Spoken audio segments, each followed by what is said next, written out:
सुप्रभात बच्चों।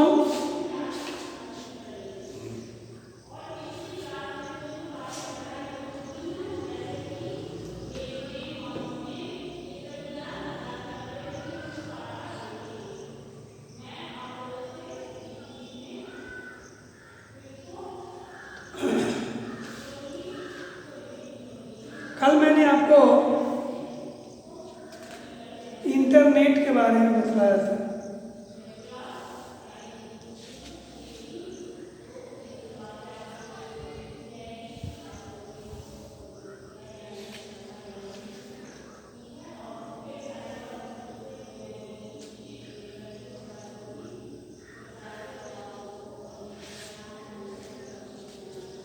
आज मैं इसका केवल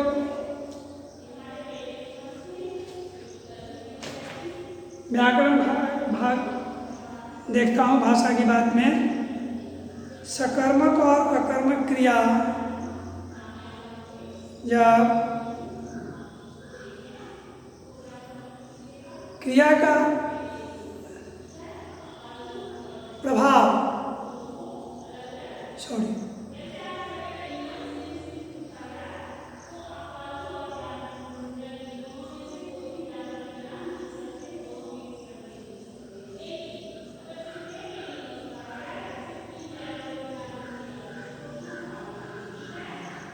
जब क्रिया का प्रभाव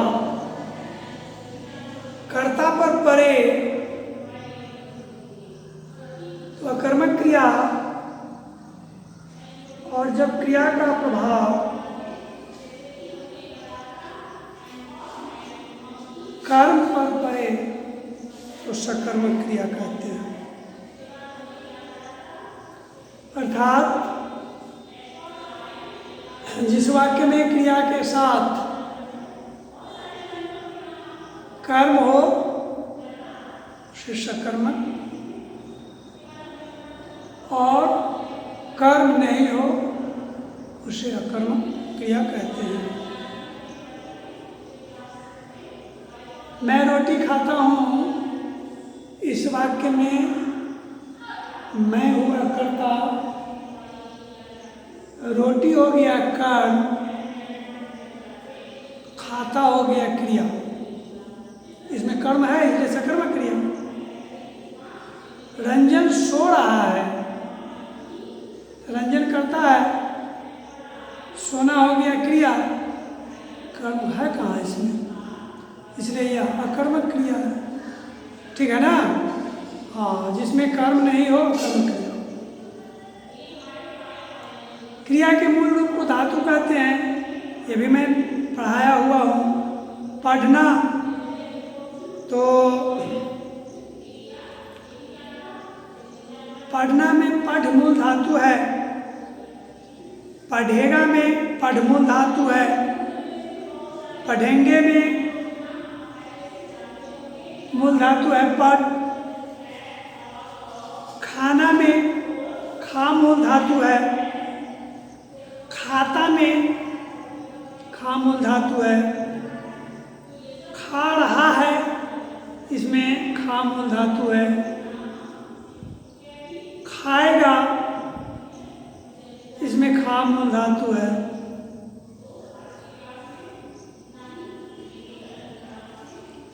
तो क्रिया के मूल रूप को धातु कहते हैं। क्रिया के मूल रूप को धातु कहते हैं। अब कुछ ऐसे शब्द हैं जिसमें ता प्रत्यय जोड़ने के बाद उस शब्द का रूप क्या होगा। जैसे प्रसन्न, तो प्रसन्नता, व्यापक, व्यापकता, आवश्यक, आवश्यकता, सरलता, सुगमता, महानता। विलोम शब्द में आइए, अरुचि, सुरुचि, रुचि, अरुचि भी होगा, अरुचि, सुरुचि भी होगा, रुचि भी होगा। सबल निर्बल हो जाएगा, सबल का विलोम निर्बल, गुप्त का प्रकट, युद्ध का शांति,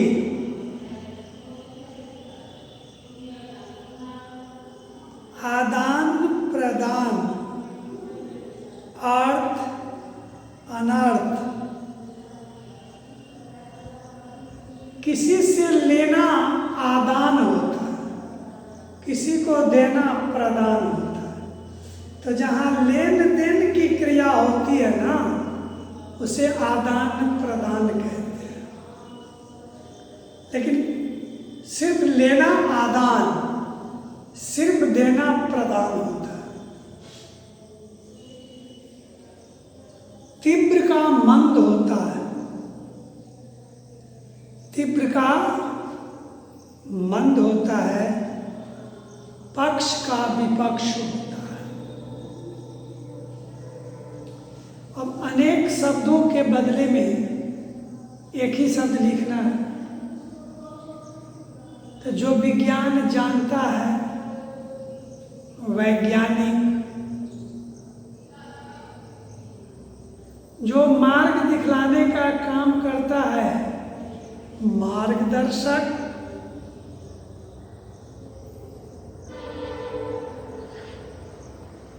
मार्ग दिखलाने वाला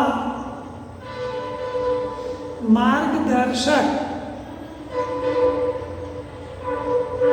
मार्ग दिखाना मार्गदर्शन, मार्ग दिखाना मार्गदर्शन, और मार्ग दिखाने वाला मार्गदर्शक होता है। जो सब कुछ जानता हो, सर्वज्ञ,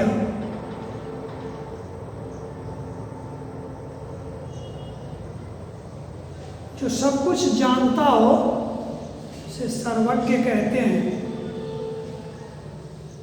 सभी राष्ट्रों से संबंध रखने वाला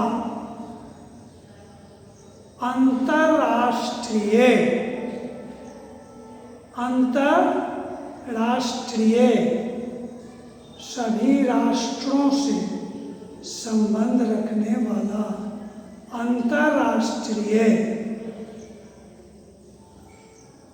जो इतिहास से संबंधित हो, ऐतिहासिक, जो इतिहास से संबंधित हो, ऐतिहासिक। अब पर्यायवाची शब्द लिखना है। विश्व, जगत, संसार, दुनिया,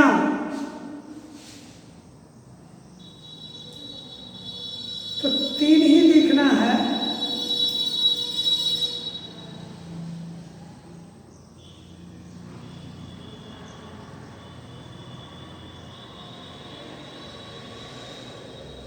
मित्र का दोस्त होगा, सखा होगा, तात होगा, तात माने भी मित्र होता है।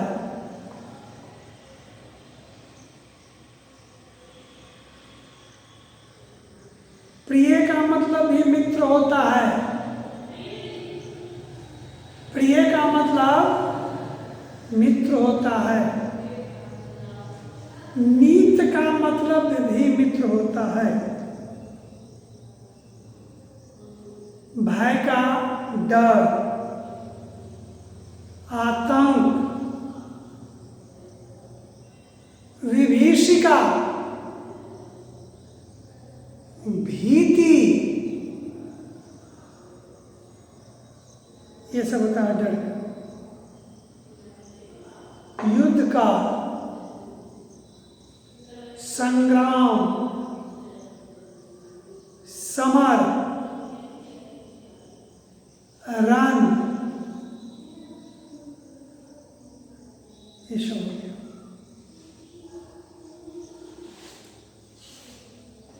देखिए दो तरह का की, ह्रस्व की और दीर्घ की होता है।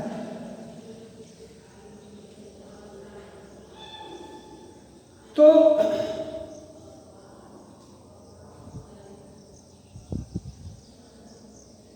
कॉमा फुल स्टॉप के बाद अगर की आता है तो हर्षिका,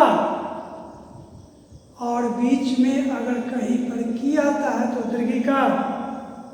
तुम सोच रहे होगे, फिर की लिखोगे तो हर्षिकार यहाँ पर लिखना होगा। तुम सोच रहे होगे कि मैं कौन हूं। परमाणु युद्ध की, यहाँ पर क दीर्घिकार होगा। परमाणु युद्ध की आशंका से सब भयभीत थे।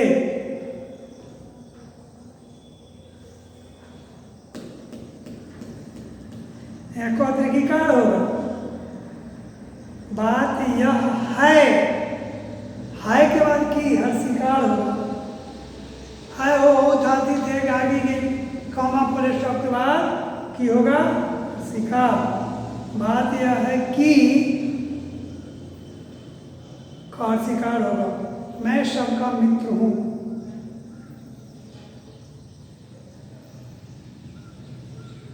ईमेल की दीर्घिकार होगा।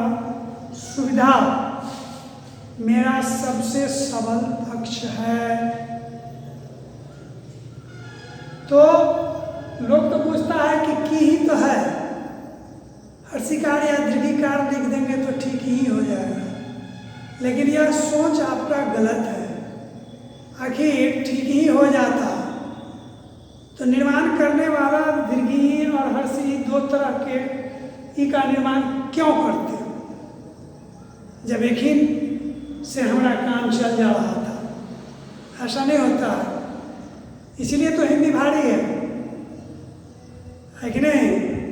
26 लेटर नहीं आई हिंदी में, 26 लेटर में सिमट गया वो बात नहीं है हिंदी में। इसमें 45 से 47 अक्षर होते हैं।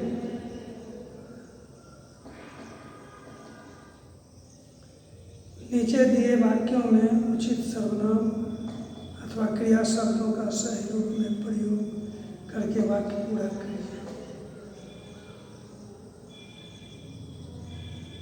सर्वनाम अथवा क्रिया शब्दों का सही रूप प्रयोग करके वाक्य पूरा करना है। मैं है कार खरीदनी है, तो क्या होगा, मुझे कार खरीदनी है। मैं कार खरीदनी है नहीं, मुझको कार खरीदनी है या मुझे कार खरीदनी है। सर्वनाम अथवा क्रिया शब्द। उसके बाद तो यहाँ देखिए मैं सर्वनाम है ना, तो मुझे कार खरीदनी है, मुझको कार खरीदनी है, दोनों चलेगा। उसने एक चित्र बनाया है, उसने एक चित्र बनाया है। बना से बनाया।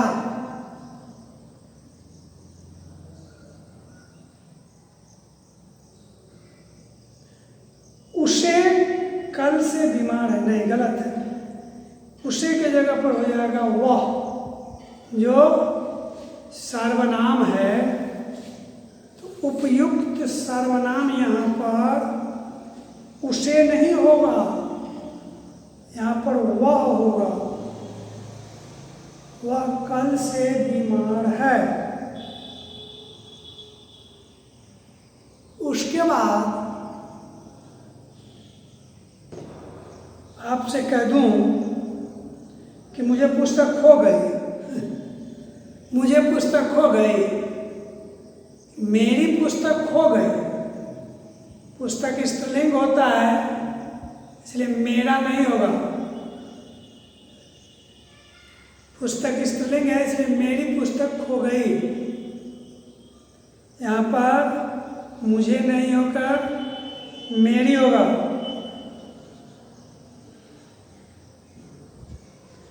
बीमार व्यक्ति सोना है। बीमार व्यक्ति सो रहा है, ये भी चलेगा। बीमार व्यक्ति सोता है, ये भी चलेगा।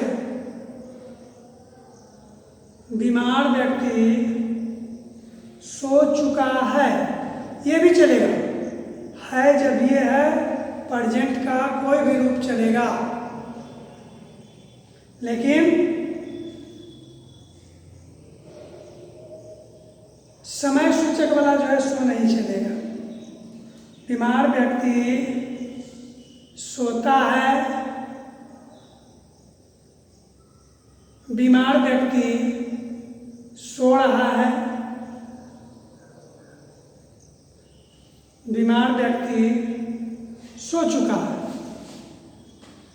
जो आपको इसमें लिखने की इच्छा होगी लिखिएगा, तीनों सही ही होगा। तो आज मैं आपको एक पढ़ा दिया, इसके जो व्याकरण चैप्टर थे वो भी बता दिया।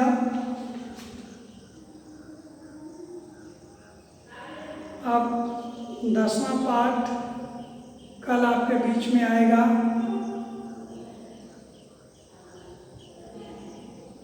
कविता का शीर्षक होगा भारत के नौनिहाल जागो।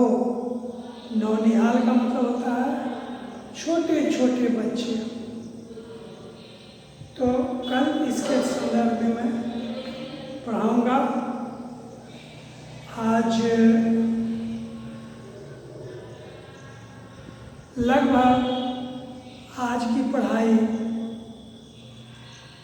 लगभग पूरी हो गई है। अब कल के लिए पुनः मैं